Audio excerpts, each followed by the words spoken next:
Hey everybody, James from On Type here, and today we're looking at the differences and similarities between INFJs and INTJs.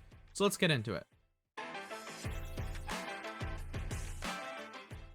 Alright, so let's get into comparing an INFJ versus an INTJ. So first, let's look at an INFJ's general traits. First, they have NI Hero. This makes them very hopeful, very intuitive, creative, future focused. They look at what ifs, they look at what could be. And this is their general first function. They like making their own decisions. They like going their own way. They're very kind of bold, risk-taking, and courageous because they have a lot of that NI. They always want to find a way forward. And in general, they're future-focused in a very social and relationship way. They like to do things that affect the social world. They like to make, people happy. They like to go in a way that gets them into relationships, that allows them to be intimate with other people. They like to look at relationships as a #1 priority with their decision making, and that's kind of how their hero function is used. And FE parent is kind of some of the source of that. It makes them very kind. They look to help other people. They look to be nice. It also makes them very conflict avoidant, and it can make them very guilty as well if they feel bad about themselves or they feel like they hurt somebody else. And in general, this desire to make other people feel good and connect socially comes from that FE parent as well. And then they have TI child. This makes them very thoughtful, honest. They always think things through. They can overthink things, but they can do it in a childish way. They don't always want to verify things. They don't always want to think through everything, or sometimes they might ignore, certain things. So TI child can be a little irresponsible in certain developments, but it can also become very responsible if it's developed and focused on properly, where it will think things through and verify things in a pessimistic way more often. And then they have SE aspirational. This makes them very scared to make others uncomfortable. It makes them scared to perform badly or be seen as cringe or judged or given any negative feedback when it comes to their performance. So this could be acting, speaking, sports, anything really. I mean, doing a presentation in class or a job. This kind of stuff is going to be when their performance is going to make them kind of afraid. All right, sorry about that. It might have been an awkward cut. I just put the wrong slide in so that we can go on here. So let's look at an INTJ's traits. They have NI Hero just like INFJs. This makes them very hopeful, intuitive, strategic, always looking ahead, creative in a very intellectual way. So INFJs are a little more people-focused, relationship-focused with what they might want, whereas an INTJ is a bit more intellectually focused, pragmatically focused. They're a bit more independent than an INFJ would be. And they want to do things that increase their intelligence, that increase their, success ability with regards to TE, which we'll get into in just a second. They want to generally increase their kind of goals, their desires, their future in a way that is more intellectually focused than an INFJ might do, and their general goals might be different. They might want to focus on different intellectual things, whether it's being creative, whether it's their job. They can often be very career focused, where an INFJ might be relationship focused. This is kind of the ways in which they can be different with how they make decisions. They also have TE parent.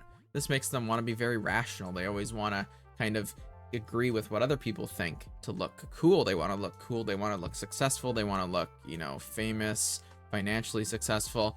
They want to make money. They want to, have a nice car, do things that make them look good. TE is all about how you look to other people, how people think of you. And so this can kind of inform their decision making as well, whereas an INFJ wants to make people like them, an INTJ wants people to think they're cool.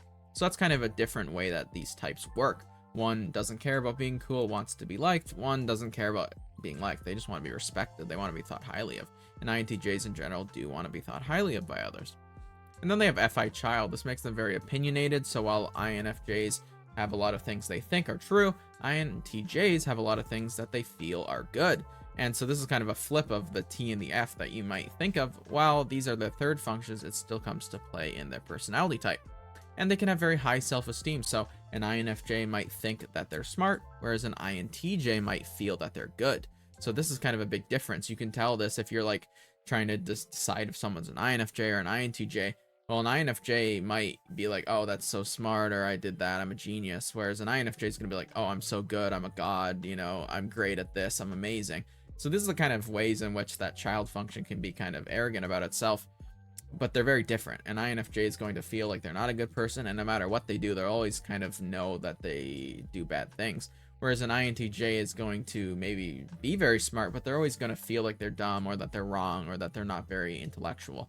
So it's kind of a funny way that these types flip on that specific issue in that third function. And then we have SC, aspirational.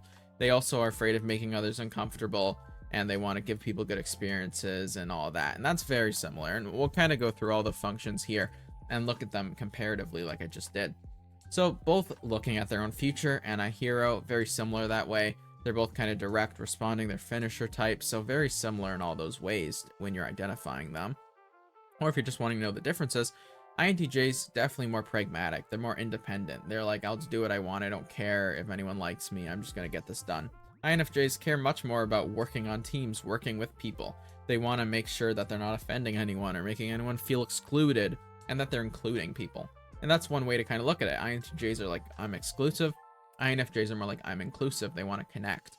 So it's kind of a difference between these two types. INTJs much more likely to go with something that just works versus INFJs who are like, you know, this might work, but I want to find a way to incorporate people or connect people. So that's kind of a difference in how these types use their first function as well. And then we have their TE versus their FE, their parent function. INTJs are very responsible with, you know, the truth, always making sure they hear from as many sources.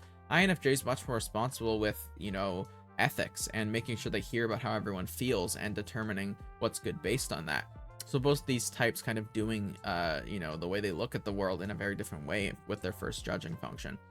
Then we have FI versus TI. So INFJs, like I said before, can be more arrogant with their intelligence or their intellect, whereas an INTJ is going to be a little bit more arrogant with their worth, with how good they are at something. So if they're very optimistic, saying they're good at stuff, versus INFJs very optimistic about their conclusions about, you know, how they can come to the truth. So it's a little bit different in terms of what they're more kind of confident with. And if you look at these kind of last two functions here, you'll see while INTJs, you know, are the T type, they have that thinking in the second slot, so they have more thinking functions. They're more focused on the truth, but they're much more pessimistic with it. It's their parent function. They're much more pessimistic with what might be true, and they're a little more optimistic with how they feel because it's in the child slot. It's a little less aware, a little more optimistic, whereas INFJs are kind of the inverse of that. They're much more focused on how people feel and being a good person, but they're much more pessimistic about it. They use kind of that idea of, I know that there's so much bad within me and others to become a better person, just like INTJs know that there's so many lies and misinformation and things like that out there. They use that pessimism to avoid misinformation. And both of these types can be very good at getting to their desired goal, being kind of pessimistic about these things. Then we have SE versus SE. So this is kind of very similar, but an INFJ might focus more on developing kind of a social impact, an impact that makes people happy, whereas an INTJ might be more focused on a scientific impact, an impact that leaves a legacy of having furthered an intellectual kind of field or coming up with some kind of system or coming up with some kind of technology. They might be more focused on innovating intellectually versus socially. And then we have their last four functions. So INJs in general, with any in their Nemesis slot, are kind of paranoid about many of the same things. They're paranoid about things going wrong, what other people might choose. They can generally be very paranoid about getting betrayed or having people want to do things that are the opposite of what they want. So that's pretty similar. Then we have their critic functions, TI versus FI. INFJs have low self-esteem, right? They have FI critic. They don't feel good about themselves, whereas INTJs have low self-respect. They don't think highly of themselves. They don't, you know, always know what's true about themselves. So they can have a hard time listening to what they think is true and having certainty with it. They really want other people to think certain things, whereas an INFJ is going to have a really hard time feeling like they're good. They're going to want other people to feel good about them in order to feel good about themselves. And then we have FE versus TE. INFJs, you know, forget to look cool. They don't care about their reputation as much. It's their trickster function. They're more focused on being liked by everyone and having everyone feel good about them than they are about looking cool or looking famous or successful. Whereas an INTJ is the opposite. They forget to be nice. They forget to be likable. They just want to be cool. They want to be respected. They want to be thought highly of. And so this is kind of the difference between these two types. And from personal experience with it, this can kind of even itself out if you have an INTJ and an INFJ together. One will care about people's feelings, one cares about what people think, and they can kind of use their strengths to offset their own weaknesses. And then we have SI versus SI demon, so very similar as well. Both struggle with the past, having good habits, taking care of their health, remembering things from long ago. They're both so focused on the future of what they want to do, of what they can change in the future, what they can do that's new, that they forget about what's old. They forget about what they have done, their past. They might forget mistakes they've made and repeat them over and over again. That's something that can definitely happen with these types. And you got a little sneak preview there. So that's really what I wanted to go over. Those are like the main points in terms of kind of determining the difference between these two types. Hope you guys enjoyed, and if you want a more in-depth kind of look, I can do that as well. Or if you want any other comparisons between the types, then let me know in the comments below. And I hope you have a great day.